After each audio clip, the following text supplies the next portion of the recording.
Okay. Kind of these two in my world. All right, here we are live from Phoenixville Library once again. I'm Mark Pinto, Adult Services Director here at Phoenixville Library, and this is one of my favorite events of the year. Actually, we do this twice a year. We've been doing this, for the past dozen years or so. Our open mic night for writers, a celebration of writing talent in the Phoenixville area, and we'll also have someone with us tonight from Maryland joining us via Zoom. Your names have been put on tickets in the back, all the writers, and I will be drawing them at random, and that's the order you'll go in. You'll have 5 minutes, each of you, to read. The 5 minutes will start as soon as you get up to the podium. You'll hear a very obnoxious tone at the 5-minute point, but I will hold up one finger, before, when you have 1 minute to go. There are books here from various authors that you can peruse and purchase afterwards. We have 18 writers tonight, so I want to get things started so you have time to socialize afterwards before the library closes at 8 o'clock. All right, so I'm going to run to the back behind the camera and pull our first writer. And that will be Janice OBrien. Okay. In her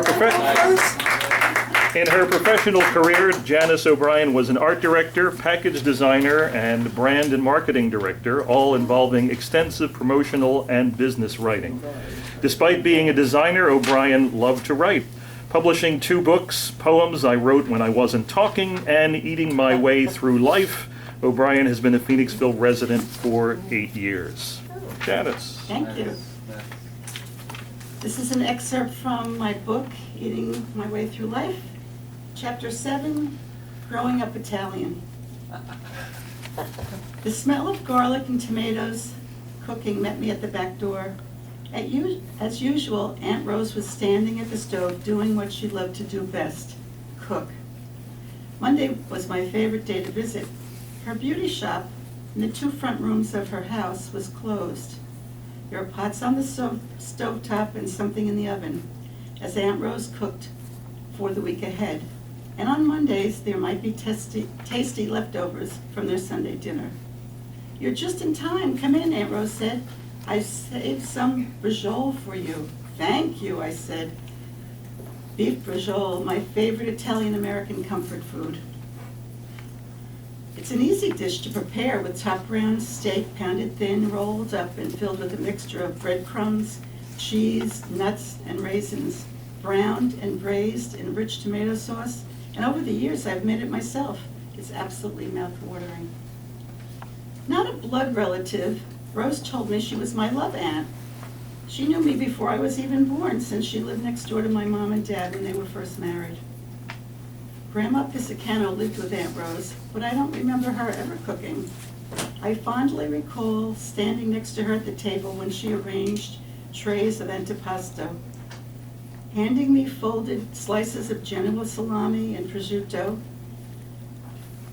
She offered me chunks of mozzarella, olives stabbed with toothpicks, and anything else on the table she was preparing. I devoured it all.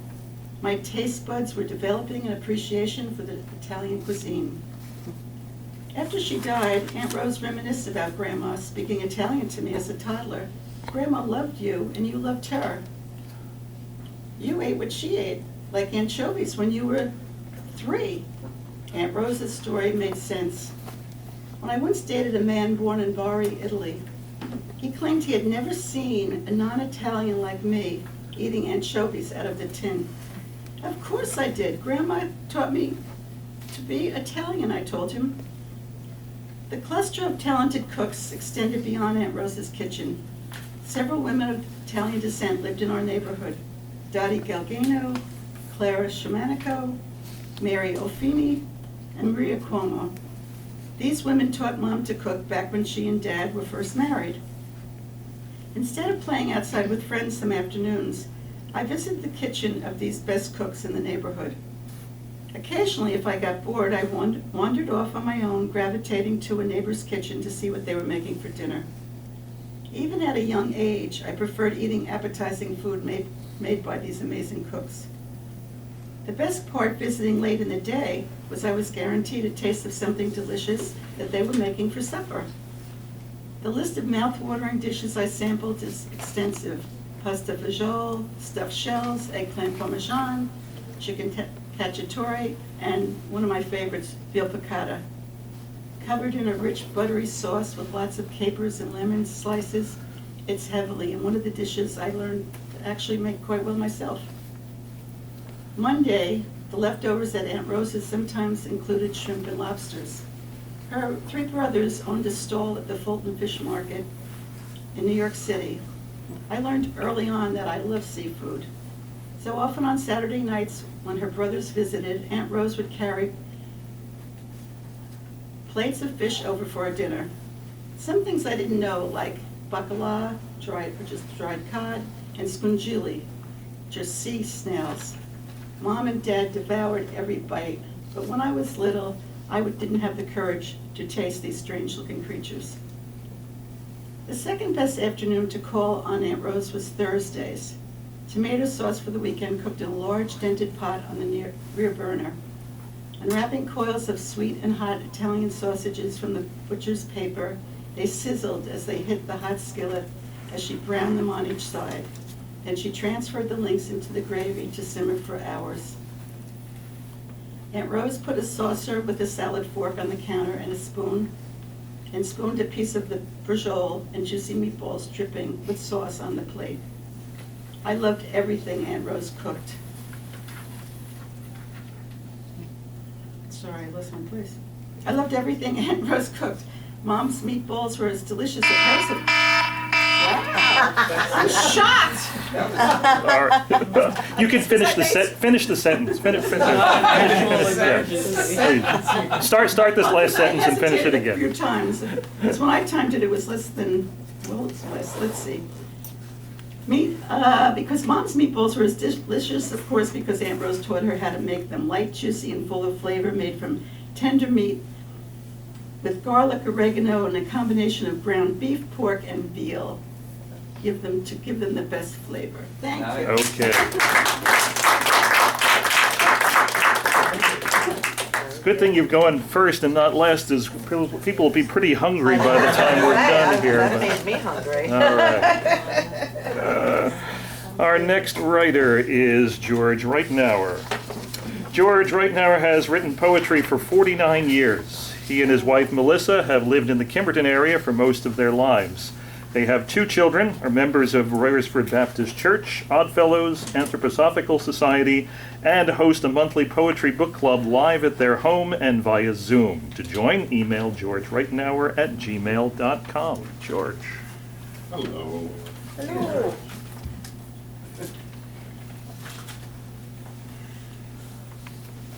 Field. The labyrinth consists of path and edge. The path is 3 feet wide and longer than you'd think. You get a feel for walking it. It takes some will to finish once you start.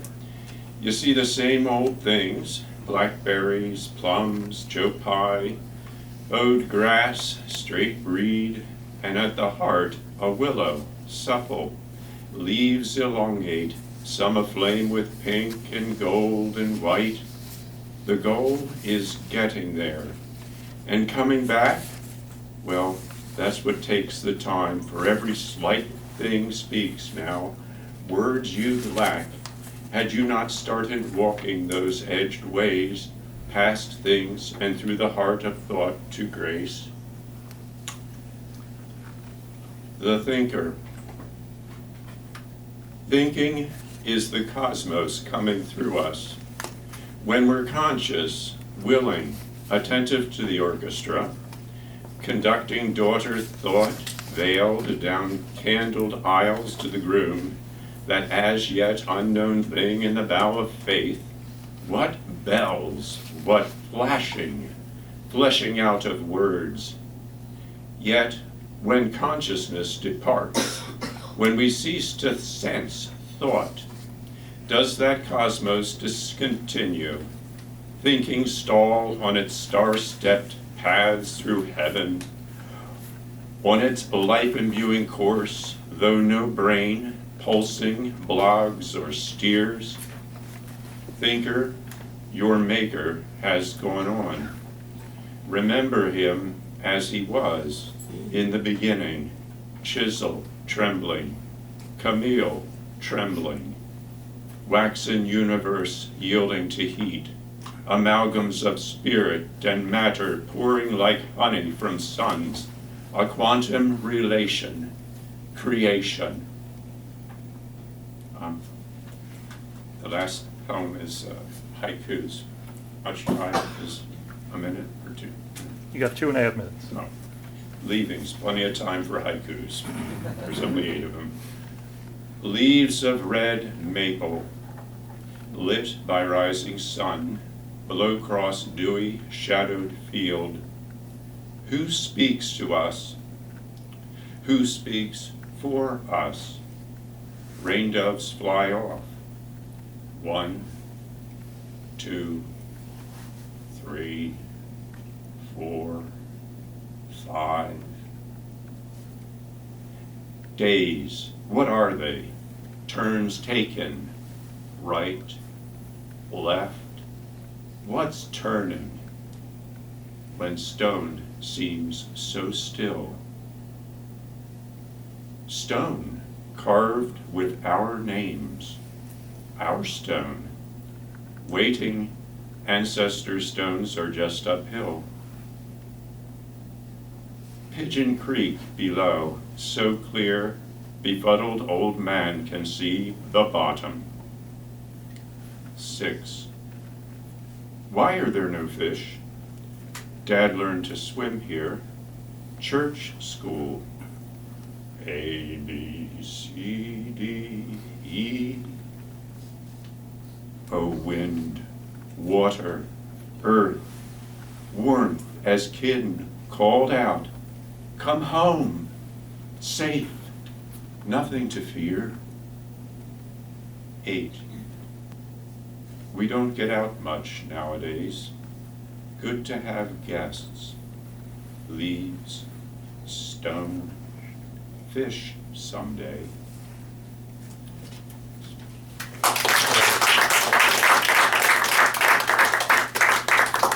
Yes, please come in and sit. You guys are making me nervous. All right. Okay, our next writer is C.J. Hedrick.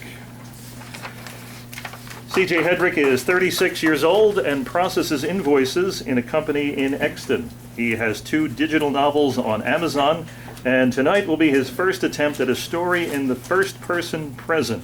Though it's not a horror story, be very afraid.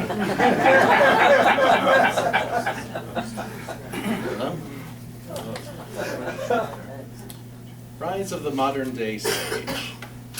The light fades and I find myself lying on this cold stone floor. A dungeon? Did Dralian defeat us so decisively that he just threw us in a dungeon and forgot about us? I'm not restrained and I still have my cane. Also, the air is unnaturally warm compared to the ground. I sit up and realize none of my friends are with me. I follow the length of the wall with my eyes and stop at an open gap that leads to a street. This isn't a dungeon at all, but an alley, and on an ungodly hot day. With a deep breath, I hoist myself up with the cane and walk to the street, keeping to the wall as I study the world. Looking all around me, I see a land of stone and glass, with towers that stretch to the sky, flat roads of crushed gray stone traversed by horseless metal carriages, where women can freely bare their shoulders and legs without fear of harassment. If I didn't know better, I'd say I was in heaven. But even a novice can figure out this puzzle. I, Jacinth Bristus of the Sages Guild, am in another world. I lean on my cane for support as I take it all in, and suddenly I feel the weight of my robes. No, the weight of my sweat. Of course, I was sweating in panic not 5 minutes ago when we faced Dralian. A pitiful sight compared to my companions, but who wouldn't worry? especially when his piercing gaze bored right into my soul. Turning back to the alley for any leads, I see no sign that anyone but me had been there. Not recently, anyway. And even at their most desperate, they wouldn't abandon me and my expertise. Am I the only one who was transported? Or did they appear in different times and places? Either way, there's nothing more to learn by staying here. Stepping into the light, I immediately feel stares.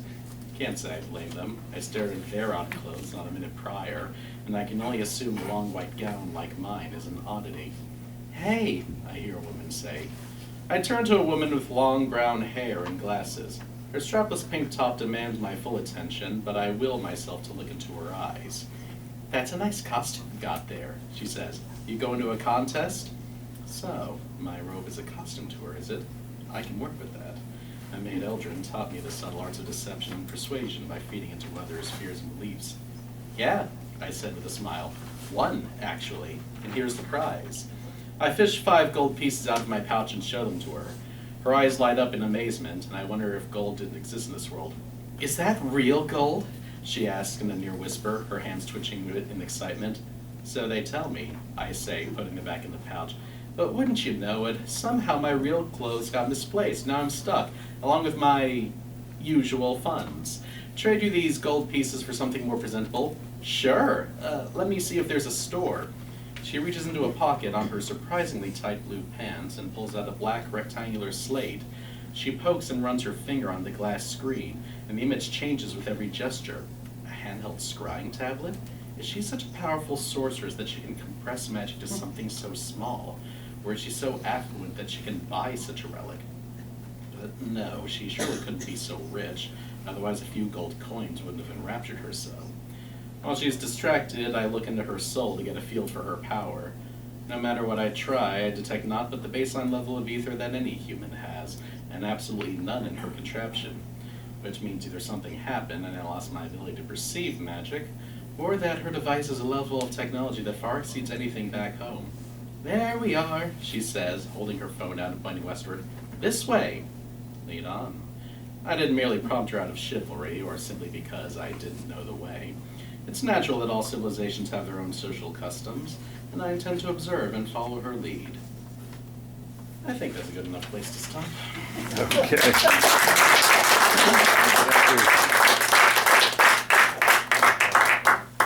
Okay. CK Sobey is next. Cass continues living a life infused in curiosity. CK Sobey is Cass's nom de plume. In 2020, she retired from her professional businesses, hypnotherapy, and facilitating creative workshops to spend more time re-envisioning the next phase of her life. Cass has lived in the Valley Forge area of Pennsylvania since 1999. There is usually something fragrant cooking in her kitchen for one or more.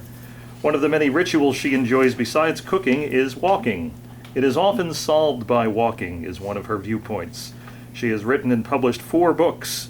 CK's writing has been featured in a variety of publications: The Reflectionary, Publishers Weekly, Reader's Views, Inside Scoop, The Midwest Review, and 101 Words.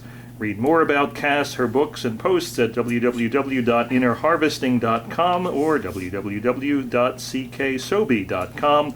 Feel free to reach out to her at kasssobey@gmail.com. Cass. Thank you, Mark. The night shift. In silent numbers, they drag themselves to pubs known only to a few. The crews that work the odd hours. The hours when most of us are asleep, counting sheep, safe in our beds, not mindful of the others who unload cargo that any sensible mind wouldn't approach. Some pubs stay open for these men of anonymity. They ache for rest after long nights in the empires of metal machines and massive trunks of lumber. Sweating bodies lifting out cargo from the hulls of the ships. Ships arriving from countries too distant and mysterious to think about. Names too complicated to pronounce. The language is spoken differently from their own. The deep bellies of these beasts that sail the seas birth their loads with the help of these men under the secrecy of night. Night after night, these men gather, braced for 12 hours of what is expected of them, no more, no less. The union leaders ever watching. When the shift is over, released for a time, they enter the pubs and order a drink and a meal. The best carved meat, potatoes, and soft, thick slices of white bread right out of the ovens. All washed down by a beer and a shot, manna from heaven before bed. And there are also the women that stand by to offer some temporary solace from the agony of the shift for a small price. These full-breasted women understand the men, tempting them with bodies ready to offer comfort. Only the darkened corners of the pub know, because it's a secret well kept. As daylight nears, the hours of laughing and camaraderie end. The agony of crushed fingers and bones surface. With backs strained beyond recovery, the workers pull their caps lower and head to home, and to a bed, and to another loving body with open arms. Home to sleep, but not to dream, for the night comes soon. The pub will be ready for the men of the midnight shift, and the dollars exchanged from broken hands. The faces filled with laughter and tears for another night shift. The end of a story. The book had been a major part of Anna's life for the last 30 days. She was depressed, knowing there was only one final brief chapter remaining, then the inescapable last page. It had been a fabulous month, the book weaving its way into every part of her days, questions flooding her mind about the ending. She thought about several endings. How would the author end it? Anna laid the book in bed, thinking about all of this. Her bed pillows had been fluffed, and the room scented with lavender, all in readiness for the last chapter. She felt very edgy. The unknown ending will surely bring forth a torrent of tears or smiles. This book had done that all along. She had lived it, she'd loved it. The way the story wove together, the words had moved her profoundly. They stayed with her. They'd taken root. Reading the final chapter, Anna turned to the last page. The clock in her room ticking away the minutes. A lonely tear trailed down Anna's cheek. She kept reading, and then she smiled. Where am I? 50 seconds. The dancer. She hides from life. She thinks of herself in the second person. This is always a successful place to not be noticed. She's safe then. Music is one way to express what is hiding. When she moves her body into a dance, it becomes a rhapsody for all who witness. It is then she opens up, receives the gifts. She allows herself to set free all that hides in the cave of her soul. It's then she shares her story. She hides nothing. It is magnificent.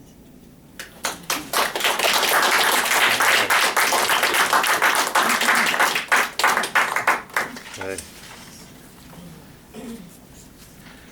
Christine Emert.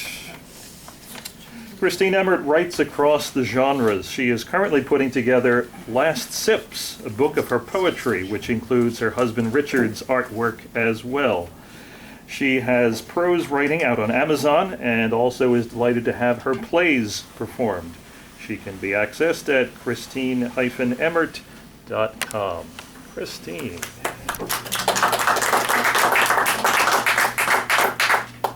All right. First piece is dedicated to cat women and cat men, married or unmarried. Cat calls. The cat delights in denying us anything but worship. He is far too removed from mere love. His eyes that slant and peer at us say he is unavailable for intimacy. What he seeks is a palace, which we must provide, a pillow by a window where the sun can anoint him and the moonlight can whisper special praises. Our lives do not compare in number. One small life of servitude to his 9, and yet in groveling we feel blessed that he has let us in even through the small crack in the door of his existence.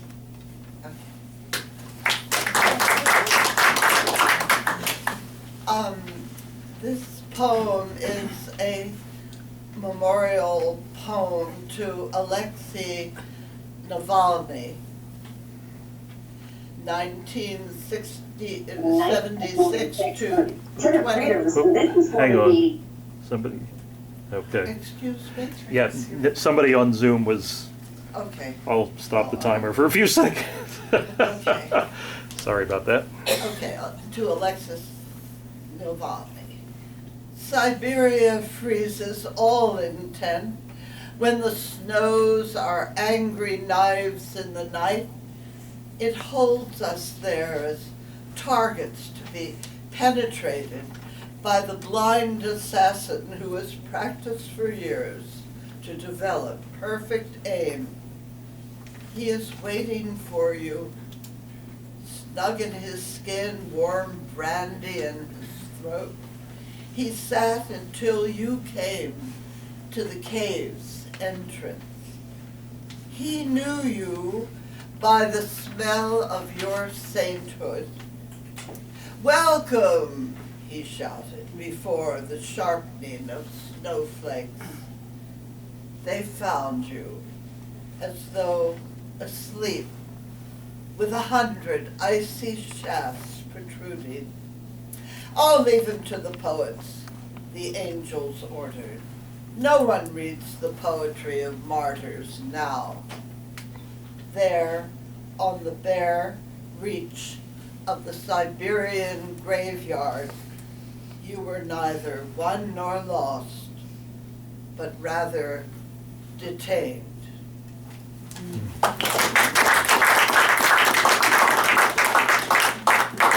Thank you, Christine. All right. C.J. McGardy is next. C.J. McGardy is a former reporter for the Philadelphia Inquirer and a Pushcart Prize nominee with an MFA in creative writing. Her work has appeared in a variety of literary journals and magazines. Her debut novel, Clara in a Time of War, was published in 2022 by Atmosphere Press. Her second novel, The House on Chambers Road, a supernatural mystery set in the Philadelphia suburbs, is forthcoming from Literary Wanderlust. CJ. Thank you. Thank you, everybody, for listening. Appreciate it. The book is a supernatural mystery. It'll be out in about 3 months or so. The House on Chambers Road, I'm going to read from that tonight. It's about a woman who is a period interior designer. She's a widow, a recent widow, and she's moved into a house in a town outside of Philadelphia. It's an old house, and she thinks maybe she'll go there and get her life back together. But when she moves in, she realizes she's not the only one there. Okay, one night, about a week after I moved into the house, I lay awake, the moon glowing silver through the slats in the blinds, Buck snoring softly beside me. It was the middle of November, and the long Indian summer had finally waned, leaving a nip in the air. I huddled deeper under the covers. I should have turned up the thermostat before bed, or lit a blaze in the fireplace. A charming fireplace with a carved blue mantelpiece, one I hoped I could make good use of. I sat up and looked at the clock on the night table, 1:54. Too late for a fire now, and too late to take a pill. Diana was coming in the morning to help me set up my home office, and I would need a clear head. That's when I heard it for the first time. Elizabeth. A man's voice, a whisper. I held still and listened, my heart beginning to tap. The wind had picked up throughout the night, and the branches of the oak outside my bedroom window were probably sweeping against the roof. The tree was desperate for a good pruning. I looked over at Buck. He hadn't stirred a paw. I switched on the bedside lamp. The room still felt a little foreign after only a week in the house, and it took me a moment to feel satisfied that everything was in its place, undisturbed as it should be. I got out of bed and went to the window and parted the drapes. The oak was frosted with moonlight, its half-bare branches tossing in the wind. The move, like all moves, had been stressful, and more than a year and a half after Ray's death, sleep was still, well, the mind can play tricks when it's tired. Elizabeth, my name, although only my mother had ever called me that. When she died 6 years ago, the name fell out of use, and now it sounded strange to my ears. Yet that is what I imagined the tossing oak had whispered. Down in the driveway, a shadow moved in the moonlight. A fox trotting to the backyard with its thick tail hanging down.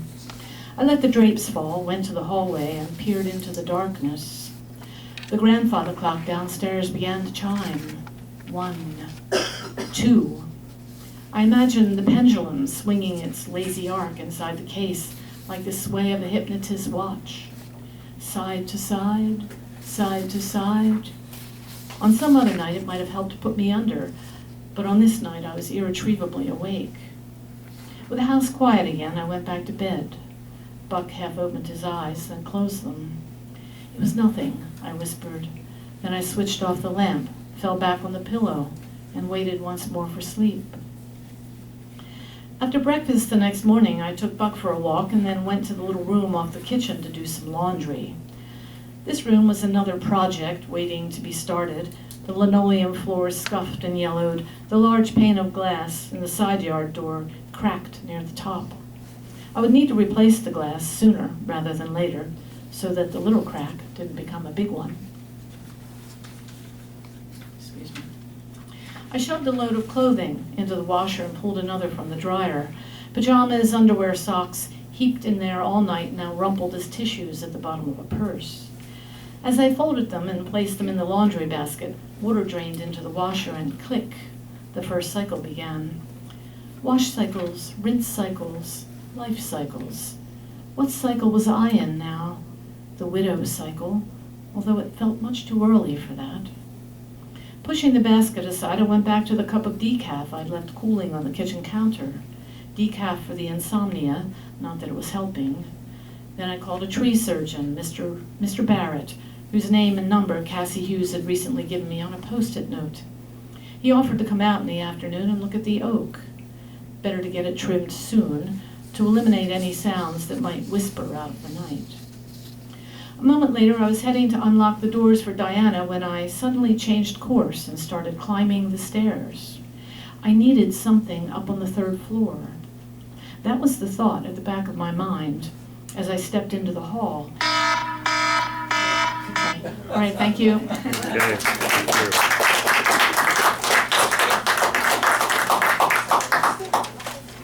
I'm sorry? No. No.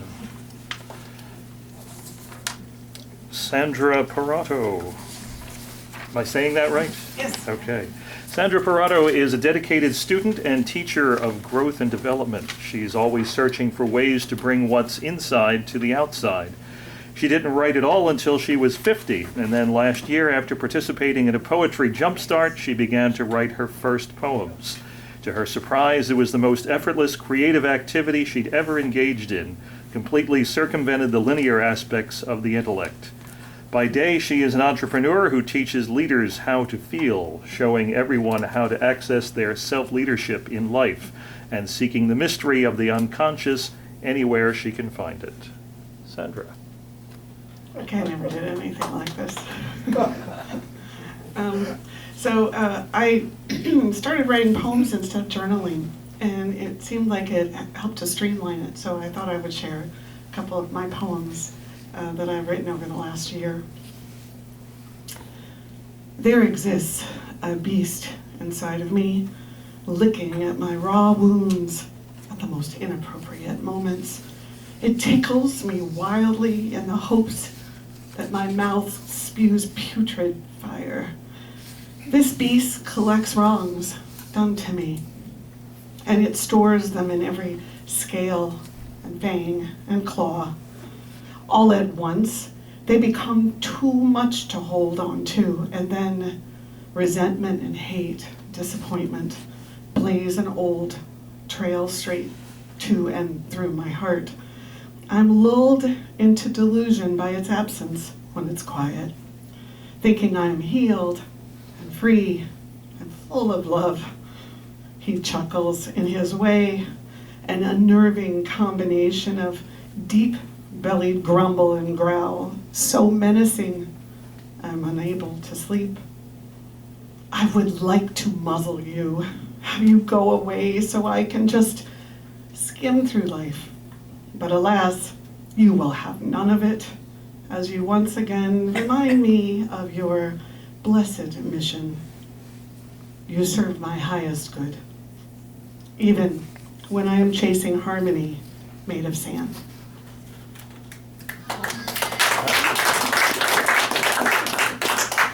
I love wands. I can do this without my wand. You can get them at Amazon. They're really cheap if anybody wants one.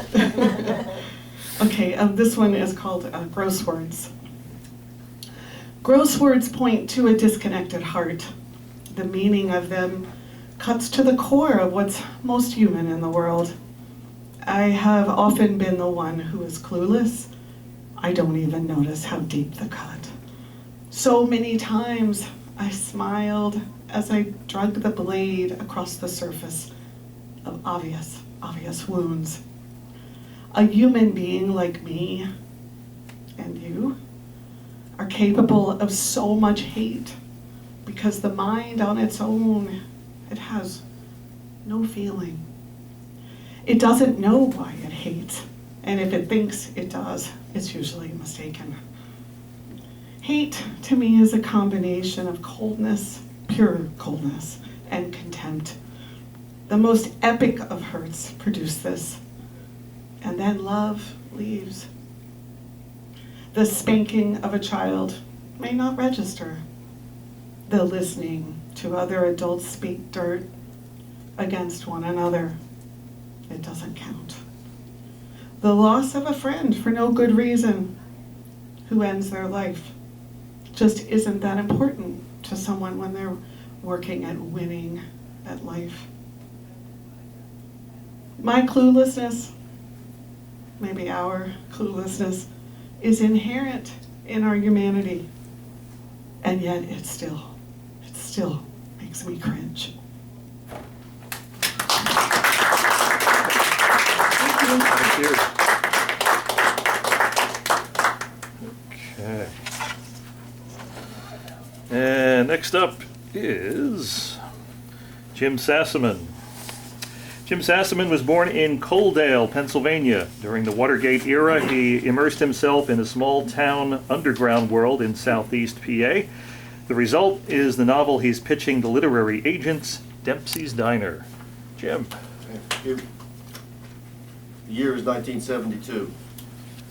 When the sentry window opens, I see a pair of eyes and I say, "Slim, friend of Cool Breeze." And the door swings open just like the first time when I found myself walking through Chicken Hill about 3 a.m. when a black dude about my age hit me up for a cigarette. After we both lit up, he walked along with me and I said, "Too bad all the bars in town are closed down." That's what you think. Follow me.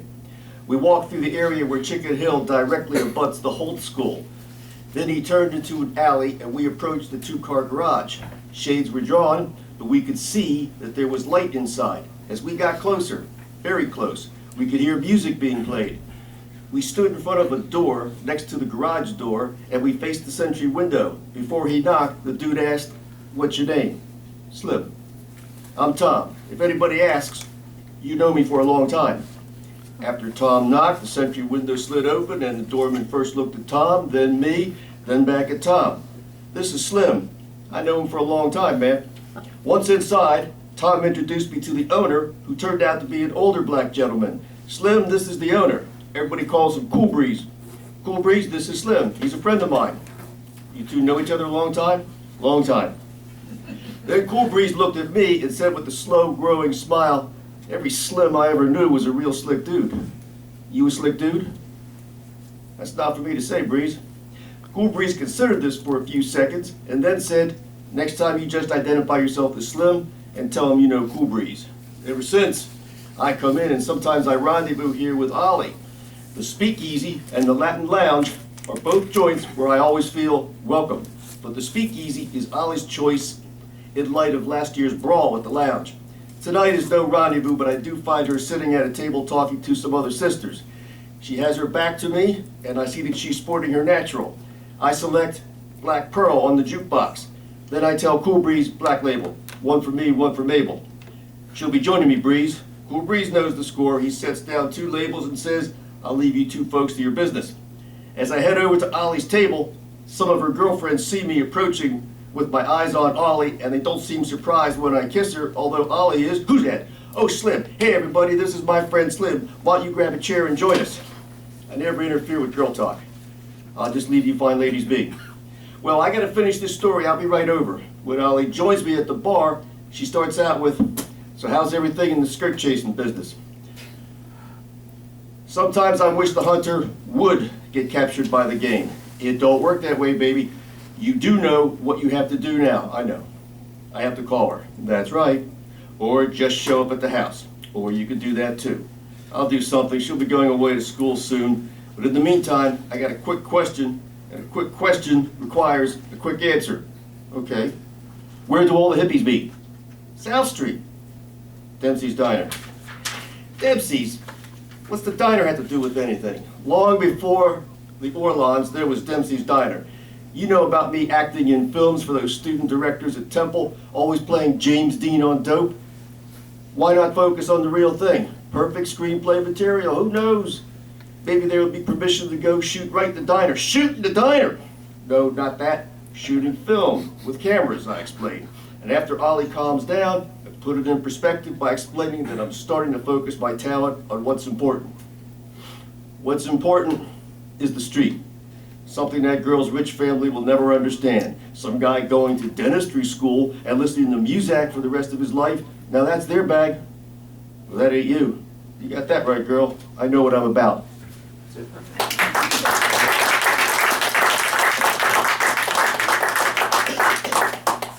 Right, great. Ree Augustine. Ree Augustine has always loved to read. It wasn't until she started reading stories to her children that she discovered a love of writing. Quiet things inspire her, a word, a child's dream, a tug in her heart. She pens her stories in eastern Pennsylvania at her kitchen table with a sleepy greyhound at her side. Hello, everybody. I have a children's book, and I'm going to put you in the middle of the story, so just a little background. A dog gets lost from his owner, and he's trying to find his way back, and along the way he meets a bossy cat, and they have lots of adventure and secrets, and I'm going to dive you right in. The smells of the country, they're on a road trying to find their way back. The smells of the countryside oozed into Hangmel's nose as they continued down the road. The sweet scent of a flower, the stale dirt from the road, the bark of the trees, and then a new smell, a musky smell. Sniff, Hangabout trying to figure out what it was. Soon it overpowered all the other smells. Then a red pocket of fur showed itself moving amongst the trees. A fox. Ruff! Hangabout pounced onto his front paws and lifted his rear end, ready to play. The fox pounced onto his front paws and lifted his rear end too. Let's play, Hangabout said. I'll play, the fox said with deep black eyes, but only if the cat plays too.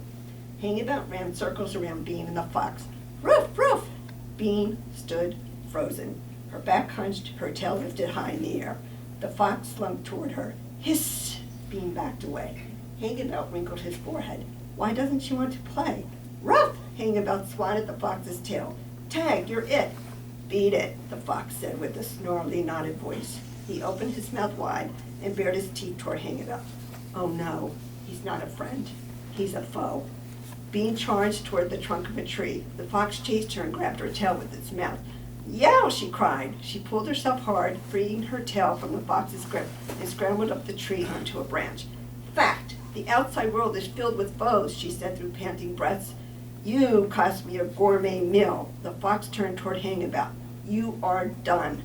He lowered his body and crept toward Hang-About. Hang-About clawed at the tree, trying to climb it, but his paws only scratched the bark. He turned to the fox, fear mounting it within him. Snarl! The fox bared his teeth again. Hang-About didn't know what to do.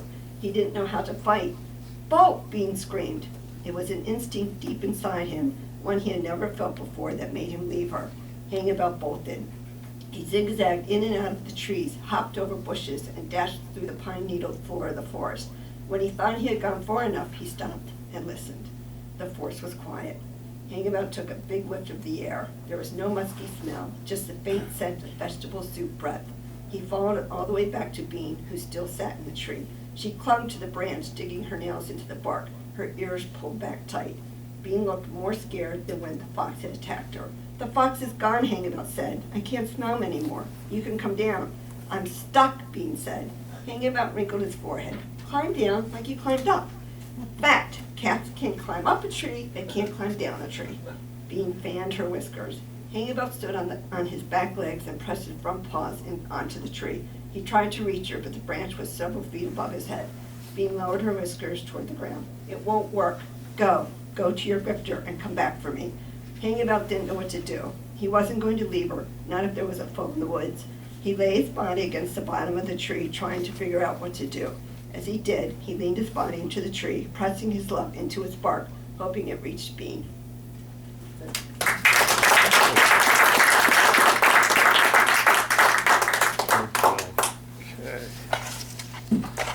And next up, we have Evan Harbaugh.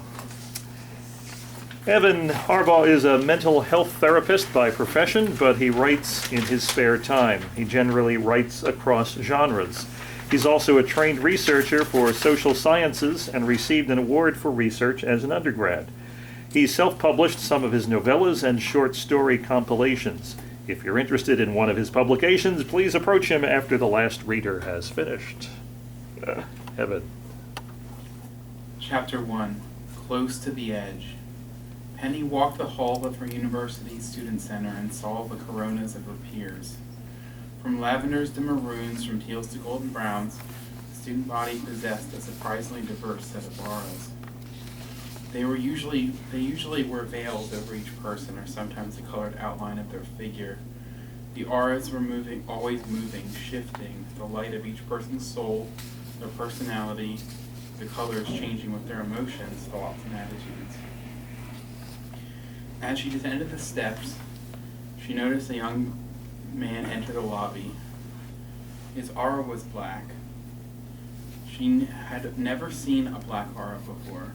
She'd never seen a black aura before. The more she looked and found his aura wasn't entirely black. Just like people are never entirely evil, it was more of a dark gray. Very dark, she said to herself. His aura also had shadowed hues of blue, red, and orange. Sadness and anger, violence. Penny continued down the steps towards the man, thinking, he's going to hurt someone, but the mostly green aura kinesiology students going downstairs, while the orange-haloed poli-sci students climbing upstairs had created a bottleneck. Damn green auras. The young man started to ascend the steps as Penny had pushed past the congestion. She turned around and headed back up. Instead, she ran across the lobby and went up a less traveled wing of the building. By the time she got to the next floor, she had completely lost track of the young man with the black aura. She looked around. Suddenly, she saw the edge of a deep shadow. There. He walked into the closed-in maintenance stairwell. She realized what he was doing. The roof. Penny darted through the door to the stairwell she had jimmied open, Taking the steps 2 at a time up the narrow staircase, Penny thought about what she would say to him. Her trick knee, an old softball injury that still caused her serious pain on occasion, acted up, but she pushed through it. When she opened the door to the roof of the student center, he was already standing on the ledge. "Stop," she yelled. "I know what you're going through." "I just can't take it anymore." He turned to her, crying. She stepped closer. "What's your name?" "Alex," she said. "You must have something to live for, Alex." "Oh, yeah?" He shook his head. "Like what?" "You must have a family or someone you love." "You mean like my father who ran out of me when I was 14? My mom who thinks I'm psychotic?" "I'm sure your mom loves you." She came closer to him. "Don't do this. Don't force your mom to bury her son." "The feelings, they're tearing me apart inside. I just wanted to stop." Some people struggle with strong emotions. There are ways you can cope. That's not, it's so much more than that. He inched a little bit closer to the edge. "You don't understand." "I'm trying to." She stepped closer to him. "Tell me." "I feel everything from everyone," he sobbed, his aura's blues deepening. "I turn on the news and I feel all the heartache, all the gut-wrenching pain." He covered his face. "I can't live like this." Some people are very sensitive to others' emotions. She walks towards him. "That can be a blessing." "Your pity is like a dagger in my stomach," he cried, "and no one ever believes me. Please step down off that ledge, Alex." She stepped forward again. Again her knee gave her pain, but she didn't limp or lock the joint. "Oh, your knee!" He grabbed his leg. "Your knee!" Penny gasped. "How?" "I told you I feel everything," he yelled, his aura colors surging. "I can't goddamn take it anymore." "How?" She tried to steel herself as her emotions swirled. "You can feel what other people feel? Literally?" "Yes," he said. "No one's ever understood." Penny looked down. "I believe you." "Really? Do you know why I believe?" "No." "I can see aura," she said, and his aura lightened a bit. She gave him a modest smile. "Now please come down off that ledge."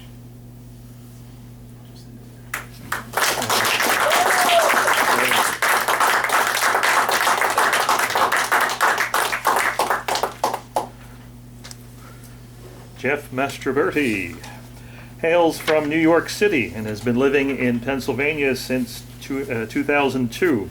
He has read poetry at many venues, including libraries, bookstores, and churches, and has hosted poetry open mics in the New York, New Jersey, Pennsylvania area since the late 90s. Jeff. Hi, everybody. Great night. This is called Onion Waits. He died inside an onion as everything turned green. He left a cold potato in a rapid water stream. She fainted at the sight of a zipper-headed man who shot his own eyes out with a yellow rubber band. Oh my God, I am crazy. Oh my God, I am insane. My brain is cotton candy left sitting by the drain. Either that or I'm a master of words and imagery. Either that or my name is Jeff Mastroberti. I'm on a date with a hot chick. What a fantasy. There's a better chance you'll find me naked in a tree. I drink guava juice sometimes with a twist of lime. Have sex, make love, get off. I can't remember the last time. All right, and this is a little bit more serious. This was a guy that discovered the scene in Phoenixville a few years ago. All right, it's called Joe Guys. Joe Guys slips into town, drawn in by the sights and sounds, not knowing exactly what it is that holds firmly on his heart. Renewed life with the first new beat that propels him onto the city street, where he is greeted with open arms, embraced by artistic creatures who roam this town. He comes alive in a way he has never known, eyes wide open, excited yet calm. He whips into a wondrous place where books on shelves patrons embrace.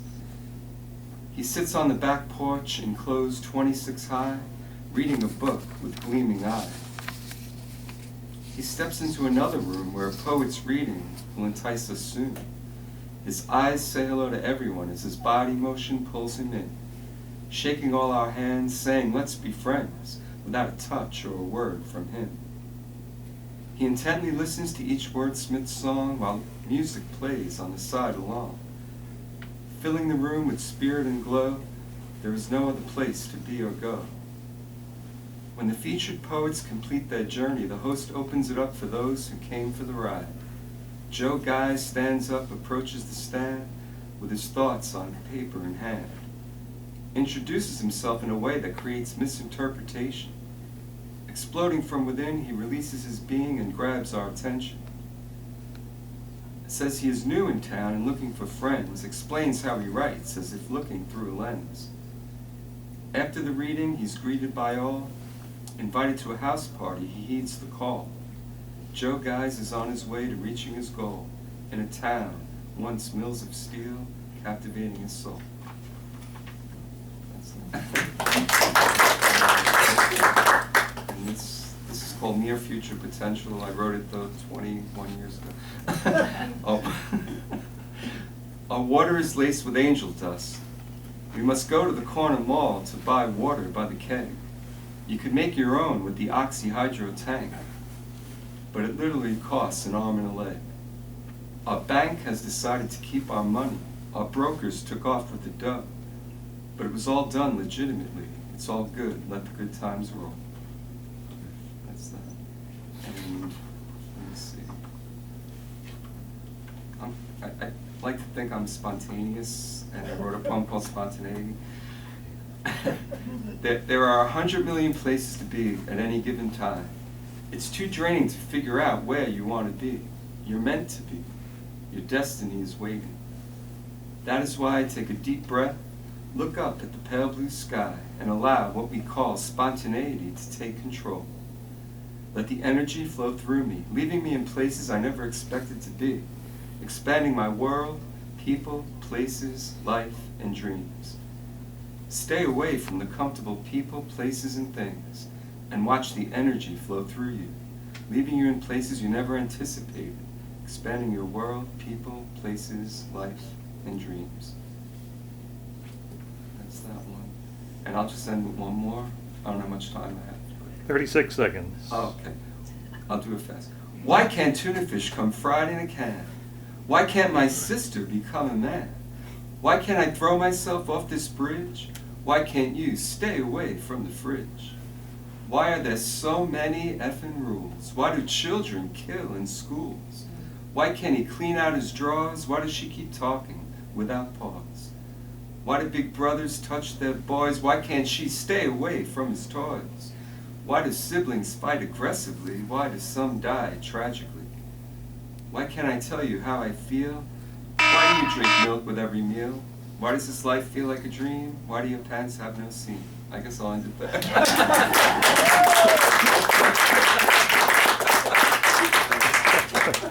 All right. Thanks for being a good sport up there. P.A. Colaro is next. Where are we here? P.A. Colaro was born in the Bronx, New York, and now lives with his family in Chester County, Pennsylvania. His stories have appeared in the Mule Skinner Journal, Umbrella Factory Magazine, and Bloom. His new book of short fiction, Not Down in Any Map, has won the Pencraft Award for Literary Excellence. And he'll be signing his book at the Barnes & Noble in Exton on Saturday, November 9th from 1 to 3 p.m. Thank you, Mark. All right. This is from the middle of one story in the book called Reunion. Short snippet. A week later, we were skimming stones by the lake when the subject of college came up again. Vincent, are you getting a job so you can pay for college? She saw the pain in my face as I picked up a stone and walked toward the lake. Glaring at the ripples on the water, I said, I'm not going to college. She squinted with confusion. But you said you wanted to save money first, and then, I know, I said that, but I'm not going to college. Is it because of the money? Yes. Can your dad help? I skimmed the stone so hard it nearly made it to the other side of the lake. Charlotte, I was going to apply for school, but my dad, well, he had the money. He was going to pay for it. It's so stupid. What happened? He lost the money to some con men. I took a deep, shuddering breath and told her about majestic ventures, how one mistake, one bad decision ruined everything. He told everyone about that he loved his job, but I knew he hated it at the post office. He tried to hide it, but if you saw him around the Manhattan crowd at Hattie's bar, you'd have seen it too. He was a different person around them. Were you angry at him for losing your tuition money? I hesitated as I measured my options. Finally, I answered, no. Good for you. Forgiveness is hard, but it's always best. A tiny, tiny single word, no. How easy it was to lie just to be loved. She gave me an approving smile, reached for my hand, and leaned toward me. It was the first kiss for both of us, and it was as awkward and tender and electrifying as our dreams had promised. We cruised through the month of September in her Mustang. At night, after a movie or an ice cream, Charlotte would drop me off a block away from my house so Dad wouldn't see her convertible.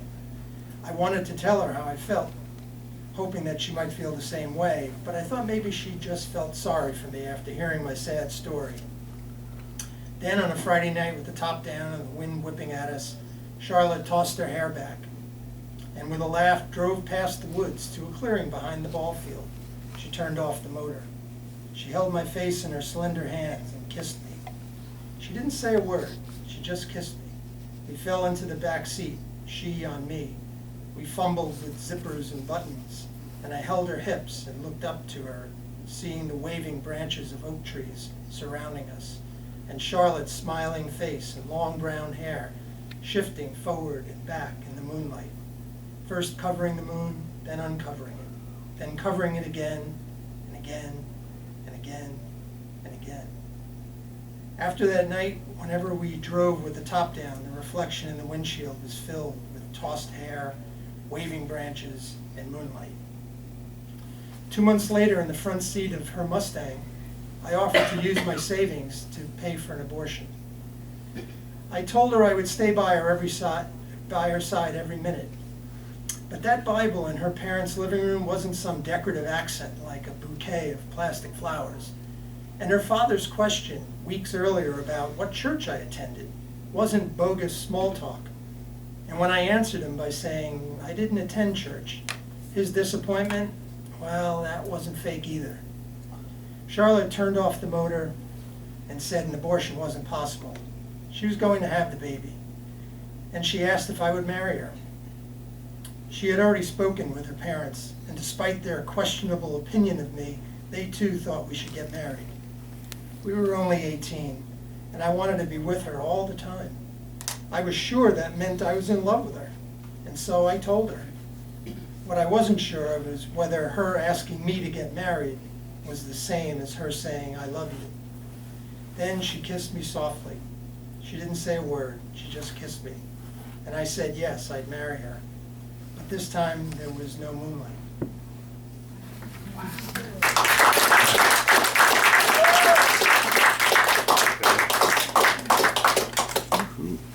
All right, 6 writers to go, and up next is Pamela Gwynn Kripke. Pamela Gwynn Kripke's writing has appeared in publications including the New York Times, the Chicago Tribune, the Chicago Sun-Times, the Dallas Morning News, the Huffington Post, Slate, Salon, Medium, New York Magazine, and Elle. She is the author of the novel At the Seams, Open Books, which received the Arch Street Press First Chapter Award, and the story collection And Then You Apply Ice, Open Books, and was a finalist for American Book Fest's American Fiction Award. Pamela's work has been published in the literary magazines Folio, the Concrete Desert Review, the Barcelona Review, Brilliant Flash Fiction, Book of Matches, the MacGuffin, the Woven Tale Press, and others. She has 2 daughters. Pamela. I'm going to read, I guess it will be an excerpt from one of the stories in my collection, which is called And Then You Apply Ice. And this one is called Behind the Wheel. Andrew and his father sat in the Chevy Suburban, waiting for the men to come out with grandmother Maureen. They figured she'd be wheeled from the building, but the cart was in use, so the men carried her instead. Grandmother Maureen was 6'2", even at 90. not one to shrink. They needed an extra guy. "She's coming," said Andrew, jumping out to open the trunk. His father followed. "Jesus, Dad, golf clubs and the banjo?" Hank reached in and shoved his belongings to the side. The men slid the casket into the sports utility vehicle and pushed it until it hit the back of the passenger seat. "I knew she'd fit," said Hank, Grandmother Marine's firstborn. It is expensive to hire a hearse to drive a body 560 miles across state lines. Hank was a proficient saver and master recycler, reusing the foil from sticks of gum even. And since he sidelined as the Clark County medical examiner, he was legally permitted to transport a dead person in his car. His wife, thinking that such a road trip was ill-advised, not to mention gruesome, refused to accompany him. So he enlisted Andrew as co-pilot for the 8-hour drive from Arkadelphia, Arkansas to San Antonio. "It's a nice coffin," said Andrew, swiveling in the front seat. "Flashy. Your mother picked it." Hank Gallagher had a history of speeding, the kind of speeding that would have earned citations and fines and license confiscations if not for his governmental appointment and the leniency of law enforcement officers, many of whom Hank treated in his internal medicine practice. As chief of emergency medicine at the regional hospital, he was accustomed to calling the shots, particularly those under pressure. He had witnessed thousands of accidents, vehicular and not, so his complicated relationship with speed confounded his family, friends, and of course, highway patrol. 3 years before Grandmother Marine died, Hank had swerved a previous Chevy Suburban to avoid a suitcase in his lane, and wound up strewn on the pavement with half his scalp 10 feet from his head. His dog, Pilot, was ejected and found later on the side of the road, upright and unscathed. Mighty auspicious, that name. Hank accelerated out of the funeral home parking lot and ripped through the yellow light at the corner. Andrew tightened his belt. Grandmother Marine was an heiress to a Texan steel fortune and the matriarch of the family. She married a World War II bomber and had the disposition to be one herself. For most of her life, she oversaw Fredericksburg Metals, Inc., and she raised 3 sons, 2 of whom became physicians and the third a rancher. "Next time, take a lesson from that clever dog of yours," she said to Hank following the accident. Andrew felt the casket press up into the back of his seat. With slight shifts in velocity, the pressure on his thoracic vertebra increased and receded, curving his spine forward and back like a reed at the beach. After an hour, Andrew became concerned that if his father hit something in the road, again, Grandmother Marine would plow through his midsection at 92 miles per hour, her inertia ransacking his spleen, lungs, abdomen, everything. Quietly, he unlatched his belt, gambling that he stood a better shot at survival being catapulted like Pilot through the windshield than strapped in and mowed down. It was a risky and also morbid dilemma to have en route to your grandmother's funeral, but it was not the first fraught choice his family had presented. Ripped your meniscus and lost the soccer scholarship? Join the army or pay your own way. Your wife colluded with your business partner and stole your company? Get a new company. Andrew braced his feet on the floorboard. After 2 hours, the carburetor light lit up, and Hank pulled off the road to find a gas station. Andrew's hips ached. "Let's hope there's a mechanic," said Hank. "Let's hope he only looks under the hood," said Andrew. "You boys quit carrying on," Grandmother Marine thought. They got out of the car, and Hank locked the doors with the remote. The windows were tinted, fortunately, Arkadelphia's son. It was noon, and they were due at the funeral home in San Antonio by 7. The ceremony was scheduled for the next afternoon. At Hank's rate of speed, they'd make it by 5, if not earlier. A man walked out of the garage and nodded hello. "What's her trouble?" he asked. "Carburetor," said Hank, popping up the hood. Andrew wiped his forehead. "Turn her on, will you?" the mechanic asked. Hank topped in behind the wheel, with vigor, as if a dead parent did not lay behind him in a flashy coffin. Andrew distracted the mechanic with chit-chat. "Sweet shop you've got here," he said. "Family business?" "Yep, Granddaddy's. Been here since the 30s, said the mechanic, knocking around. "All right," he waved to Hank, pulling down the hood. "She's got a bum carburetor, needs a new one." "Can I make it to San Antonio?" Hank asked. "The San Antonio 3 blocks from here, maybe," said the mechanic, laughing.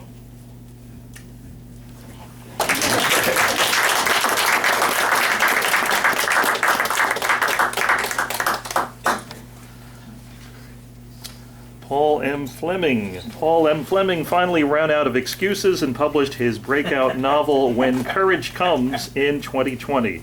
Now, after bidding farewell to his day job, an award-winning ad agency he started in 1987, this restless baby boomer embraces a career combining his research skills and fondness for history with a passion for startling stories that have never been told.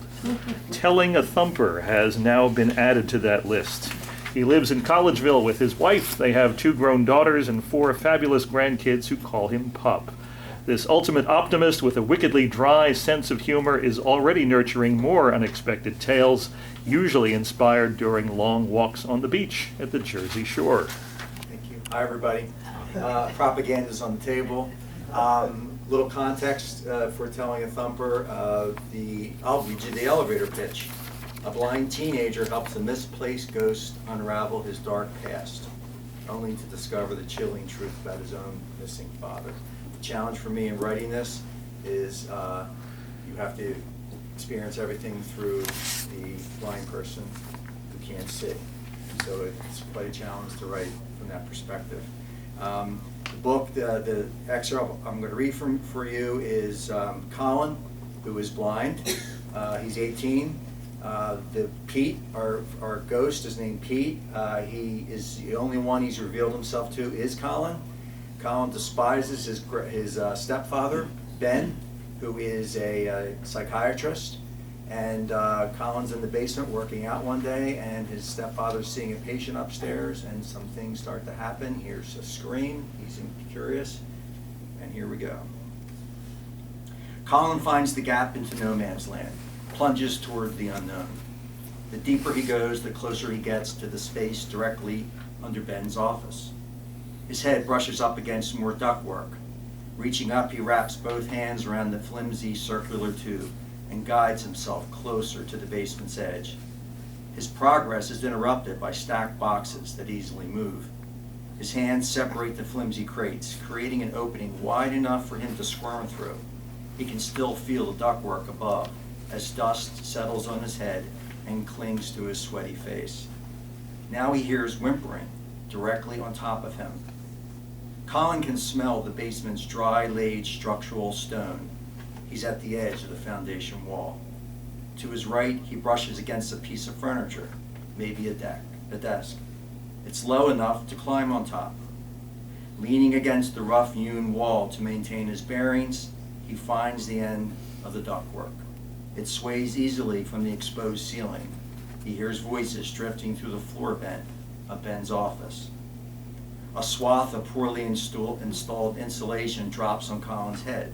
He silently curses another of Ben's partial projects and swipes the handful of resilient fiber away from his face. Tilting his ear toward the ceiling, Colin hears his stepfather speaking in quiet, measured tones. None of that makes any sense. Don't you see? You've imagined this before. The woman starts to speak, but Ben hushes her. Shh, keep your voice down. Colin strains to hear her whispered response. Please don't even go there. I know what I saw. Colin gasps. Her voice is familiar. Ben replies, listen, I need you to calm down. If it happens again, if you think, I don't think I know, it's her. Oh my God. Okay, so when it happens again, I want you to call me, understand? But don't come to the house blurting things out without any evidence. It's too risky. Hannah can't know about it. Colin flinches at the sound of his mother's name. His heart is pounding so fiercely it feels like his eardrums were burst. He stumbles back and falls into a pile of discarded dry cleaning and winter coats. He is swimming in mothballs, suffocating in confusion and fear of what? Why is she here? What did she see? He rolls toward the gap in the boxes and falls to the basement floor. Still on all fours, he crawls towards the steps, finally gaining his footing, knocking down anything in his path. Panting heavily, he finds the first step, trying to move faster than his body will allow. Grabbing the railing, he moves more confidently until he reaches the closed door. Turns the knob, left and right, jiggles it violently. The latch does not cooperate. He curses Pete for shutting it, curses this house. He smells Pete's presence before he hears him. Colin, is that you? Jesus, Pete, who do you think it is? Let me out. It won't budge. You should have left it open. Wait, did I shut it? I did. This is my fault. What should I do? Colin presses his palms against the door and leans in. It's okay, but I need your help. Listen carefully because we don't have much time. I'm listening. That patient that screamed, did you see her? I didn't see anything. Ben's door was closed. Colin grimaces. Doesn't matter, Pete. She probably left already by the private door. Go outside and see if you can get a glimpse of her. The only response is Pete fiercely shaking the doorknob. Please, you're wasting time. I'm going. Colin slides to the second step and rests his head between his legs. Everything aches and nothing makes sense. His bewildered breathing steadies and he exhales through the confusion. Above his head, the doorknob turns very slowly. Colin, are you okay? What are you talking about? Your head. You're bleeding. Ben's shadow blankets the open doorway. Who are you talking to? Sorry for the rush at the end.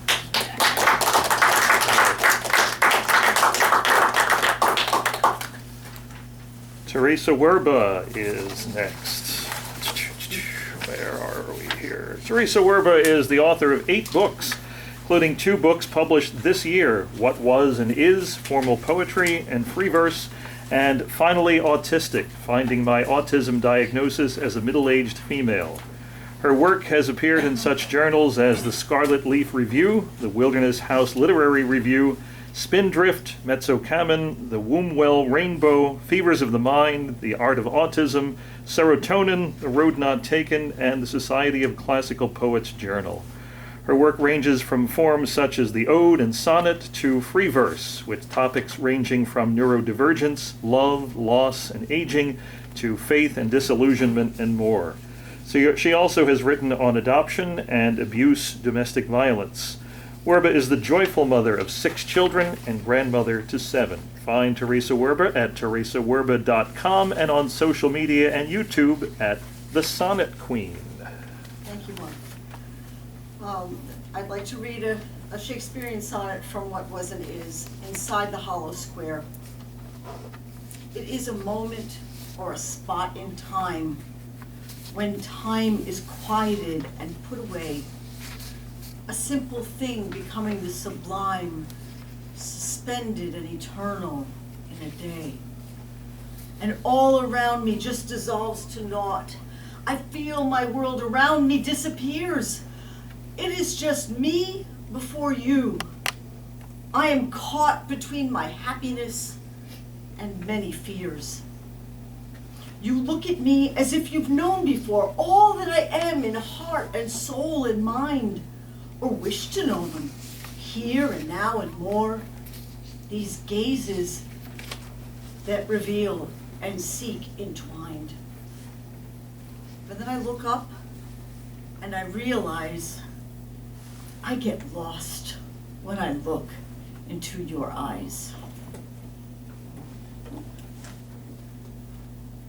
This is from chapter 2 of Finally Autistic, called A Great Challenge, My School Records. I'm not going to actually read the records, but I'll leave them out. I always knew something was wrong with me because I was always getting into trouble.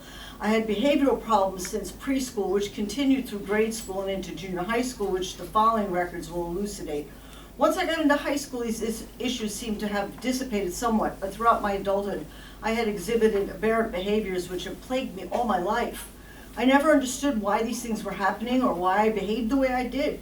I did not understand why certain things would affect me to the point of irrational outbursts or bizarre behavior, or why I had such a hard time in most public situations.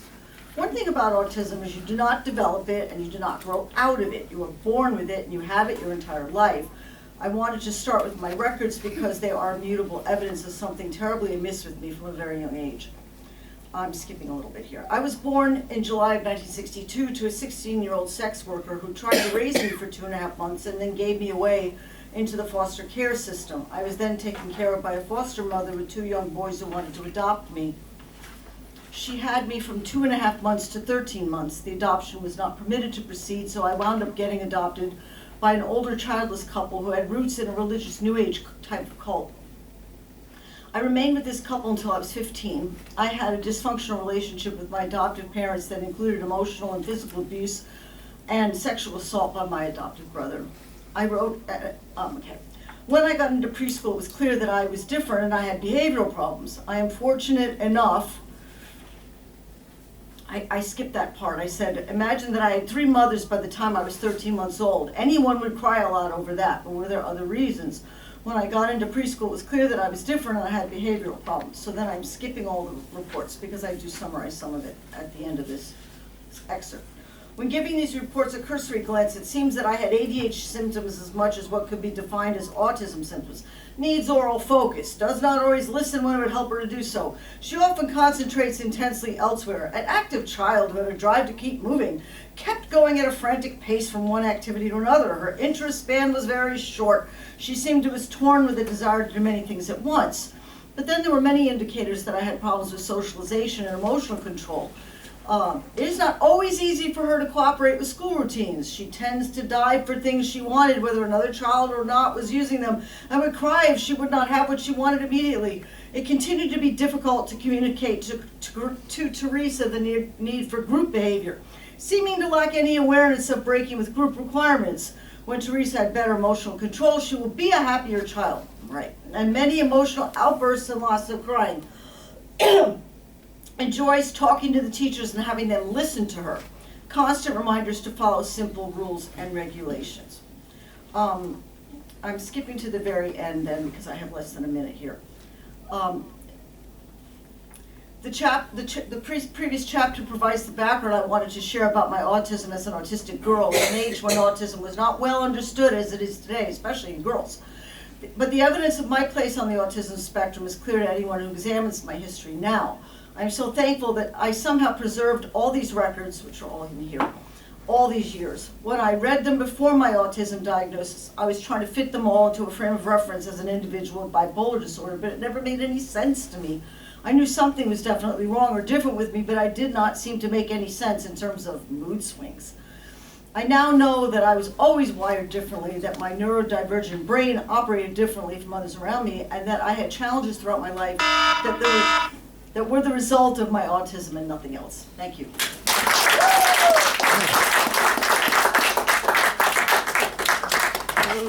Okay, 3 to go. And next is Dan Erdman. Dan Erdman has rarely missed an opportunity to read at Phoenixville Library open mic nights ever since hearing about these events 3 years ago. Lately, however, he almost missed registering for this one while being mostly off-grid on hiking adventures in Newfoundland.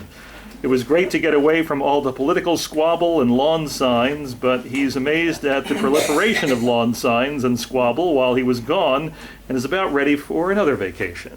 Yeah, those lawn signs, they're amazing. We went away with 2 on our neighbor's lawn, and we came back and there's 6. These things just proliferate like crazy. The ones across the street, they're jumping all over the neighborhood. First poem here is 2 brothers and 3 seagulls, and there's a little bit of political squabble in this one. Sorry. 2 brothers carried the day's catch back to their campsite and argued politics, as that's just what brothers do. A good day's catch, a big full cooler of fish, the 2 brothers, now liquored and laughing, cleaned their fish with less political squabble and talked of the good day on the water. 3 seagulls paced the ground nearby, waited for a filleted skin or head to be thrown their way. Damn, these beggars can eat a lot. That's a 12-inch striped bass skin going down a 6-inch throat. And as the political differences of the 2 brothers melted further away with the liquor and laughter and the feeding of the gulls, they decided that one of the gulls looked like the cranky old fat proprietor at the corner store in Queens, New York, on a path home from school. The guy who would stomp flat-footed from behind the counter, flap his arms, yell in a foreign accent, and chase the 2 brothers out of his store when they were young and peeking inside the Playboy books at the end of the aisle. So they named the gull Yigbort, after the cranky old proprietor, and they threw no more fish or skins close to old Yiggy, just to watch him wallow fast and flat-footed, squawking, wings flapping, toward the fish parts which were gobbled up by the two other gulls. As the sun started to set and all the fish were cleaned and the liquor and laughter subsided, the three gulls flew away, and the two brothers wondered if old Yiggy was pissed. He wasn't, of course, and Yiggy was just a gull, and really was, Yiggy really wasn't his name. But in the morning, as the two brothers had coffee around a rekindled campfire, they began again to argue their political viewpoints as three gulls flew overhead and crapped equally and indiscriminately on a brother's tent and picnic table, as that's just what gulls do. That's pretty much a true story. The second one I'm going to read is about half true and half poetic license. It's called Shoe Repairs. If you are going away and you need someone to babysit your kangaroo, ask Nick. He's been in the shoe repair business for decades, runs his disheveled shop in town, where the solvents and glues he breathes all day have warped his mind. Just tell him the kangaroo is a long-necked dog who often sits on its haunches to ask for biscuits, and your pet will be well fed. He may ask you where you are going, and if you tell him England, he's likely to tell you that he's a friend of Princess Diana, and that he's fixed her left high heel and has been waiting for her to come back before he fixes the right one. But don't tell Nick that Princess Di is dead, because he enjoys wandering his shop after hours, thinking of her and looking for the other shoe. My wife hates getting her shoes repaired at Nick's, as do most of the other women in our neighborhood. But his is the only shoe repair shop within 20 miles. The shoe repairs are never done on time, and when the women go to pick up their order, he sits down on his little cobbler stool and grins as he stares straight ahead at their breasts and tells them to please come back next week because he has been so behind on his work ever since the princess broke her heels and she needs them repaired immediately. I went into Nick's shop myself once when my wife asked me to pick up her shoes and to spare her that uncomfortableness. For me, the repairs were done. Nick handed me the right one, but it took him forever to find the left shoe, while I waited and waited and became quite dizzy from the solvents and the glue fumes. And so I stumbled from his shop and bought a kangaroo from a woman on the side of the road whose traveling circus from Australia was leaving town. She was statuesque, about 7'8", in her circus platform shoes. She told me the circus needed the money for petrol. I stared straight ahead at her breast and grinned stupidly as I paid her. But it was her Australian accent that really knocked me out.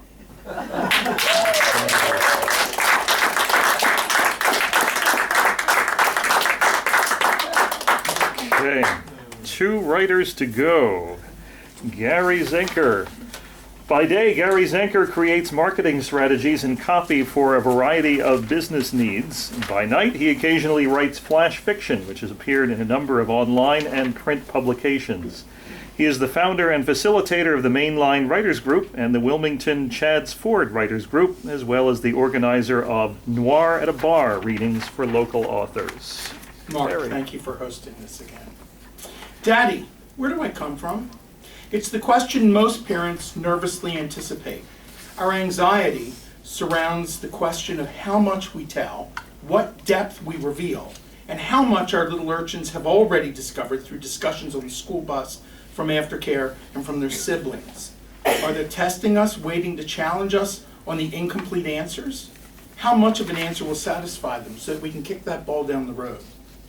Daddy, where do I come from? My 5-year-old Seth asked again. And I realized that I'm going to need to answer that question one way or another. I take the easy route. Well, I started when a mommy and daddy are in love, they decide to share that love, so they do something special. I paused on purpose to see if it was enough. It wasn't. Is it something they eat? I wanted so badly to make a comment here, but I resisted. No was the only answer. Well, what is it? I paused again. They don't talk about it. They just do it. And then a baby starts to grow in mommy's tummy. Oh, and he pivoted. My birth mommy, was she pretty? Suddenly I wish I only needed to explicitly explain penises and vaginas and the interaction between the two. Yes, she was very pretty, I opted to answer, only exactly what he asked. The approach a lawyer would give you if you were facing a criminal trial. And was my daddy tall? Birth daddy, I corrected him, wincing just a little. Yes, he was tall. So I might be a basketball player when I grow up? Could be. It depends on what you want to be. He went silent and I felt pretty good until his next question. Why did they give me to you? Adopted parents have two fears we pretend don't exist. One, will our child feel that he was originally discarded and will it affect his self-esteem? And two, can our parental love for him be enough to weather the rocky terrain of child rearing that will eventually surface between him and us? His question was a sharp reminder that there's a part of the history and our relationship I can't control. So I referred back to a story I had told him since the time he could talk. It was part of my attempt to prepare and inoculate him. I hoped the story would still work. Well, you know the story of Superman, right? Yes. His planet was going to explode, so his mommy and daddy put him on a rocket and sent him on Earth to be safe. Right. Well, your birth mommy and daddy, and I was emphasizing the word birth, loved you, but weren't ready to have a baby. But they wanted you to have a great home, so they made a sacrifice to keep you safe and happy. They sent you to me and mommy. Oh, he nodded as if he was thinking about the story for the first time. I used the pause to prepare myself for the next questions, the ones that are a logical extension, and the ones I never wanted to have or answer. Maybe, do I have a birth brother or sister? He does. And why did they give me up but not them? There are no good answers to these questions, and I will probably have to answer them one day. But as it turns out, thankfully, that day is not today. And Captain America's shield, how come it never gets dented when it gets shot with bullets? Finally, questions I am more comfortable answering. Because it's made of a special metal, adamantium. It's the strongest metal on Earth. Why don't we go to the toy store and see if they have any Cap action figures or adamantium shields? That day ended happily for both of us. A new shield for him while I dodged a bullet or three.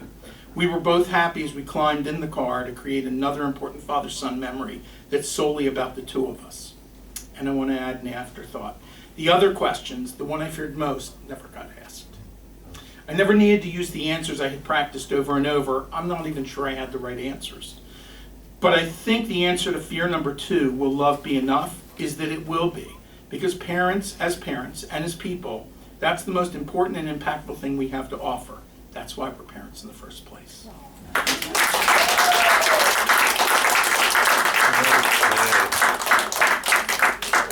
All right, and she's been waiting so patiently for us on Zoom. Our final author of the night. Let's see if we can do this here. Okay, we're going to turn the screen so everybody can see her.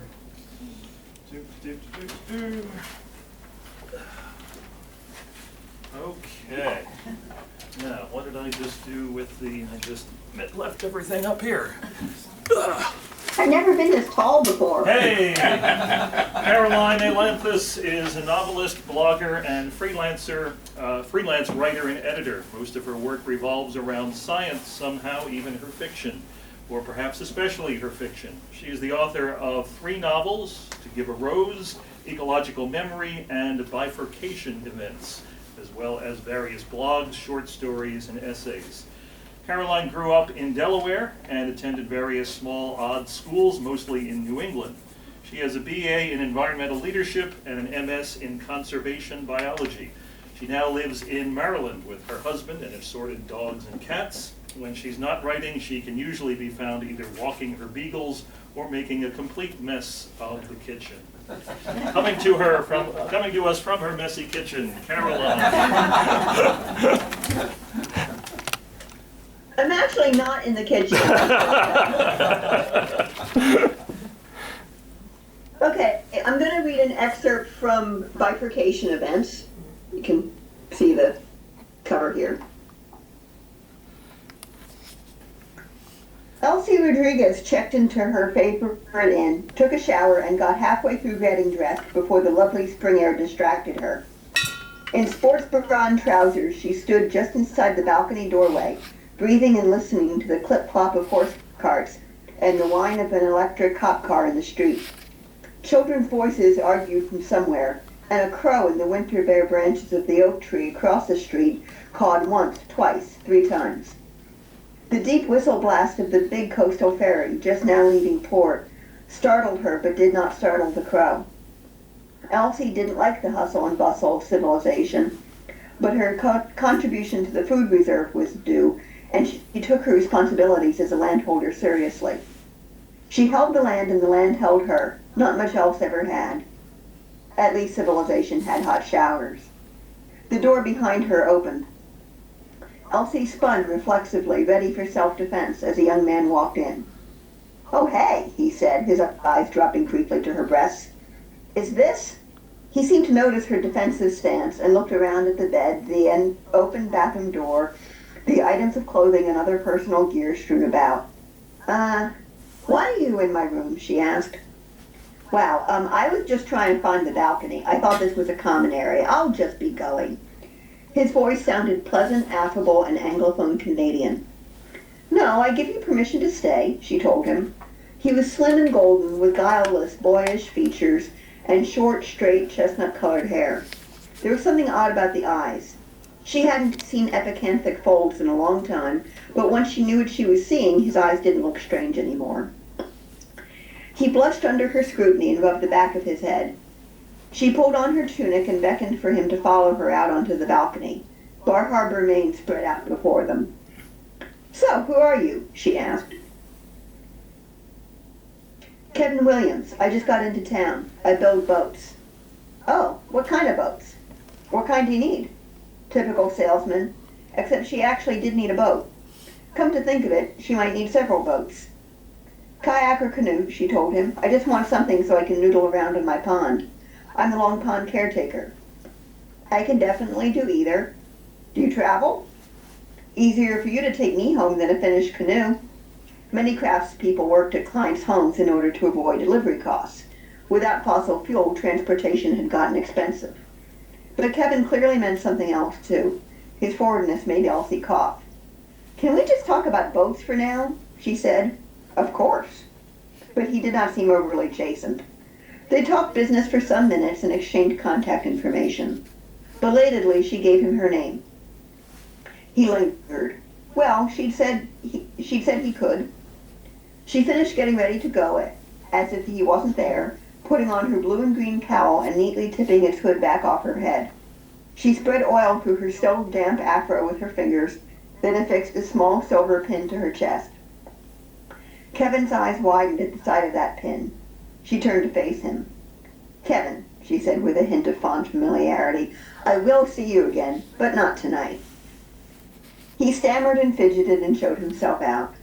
For a moment, she regretted not asking him to dinner. She had no other commitments tonight. But for the first time in a long time, she felt like a teenager. She needed time and space to decide whether to act like one. Leaving the inn, she stepped out into the first really warm day of the year and wandered down to the water and the path that runs between the lawns of the grand old houses and the shelving rock of the seashore. She looked out across the water that gives Bar Harbor its name. The tide, hurrying to its lowest point, had left behind hundreds of stranded lion's mane jellyfish, like a storm of misplaced red pancakes. Sailboats, rowboats, and both electric and biodiesel powerboats rode at mooring buoys or picked their way through aquaculture allotments. A seal lifted its head from the greenish water and submerged again. She wondered what it was like to be a seal. And every few minutes, Kevin would pop back into her mind, usually naked. But after the naked bit, her mind would run on to where the casual sex would inevitably become complicated by emotional attachment. And then it would all go wrong. Elsie had never had a truly bad romance, but she never had a good one either, and they all ended the same way, and she never knew why. If I'm smart, I'll stay away from this guy, she thought. And yet, by that logic, Bar Harbor and his hot showers would not exist. 35 years ago, it hadn't existed.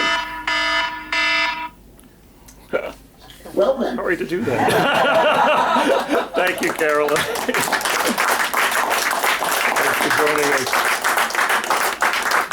Thanks to all our writers tonight that have made this quite a wonderful event. Would you agree? Or Well, I was going to say, if I could say something, just being a first timer. Okay. Just real quick, you all took me to somewhere with all your writing. I was just impressed. First time I've ever been to anything like this, and you're also different, but you took me everywhere I felt like you were trying to take people. So I was very impressed. Just had to say Excellent. that. Thank you. Thank That says it all. With the 20 minutes that remain, feel free to socialize, take a look at the books of the authors up there for purchase, and thank you again, everyone, for coming tonight. Thank you, Mark. Thank you.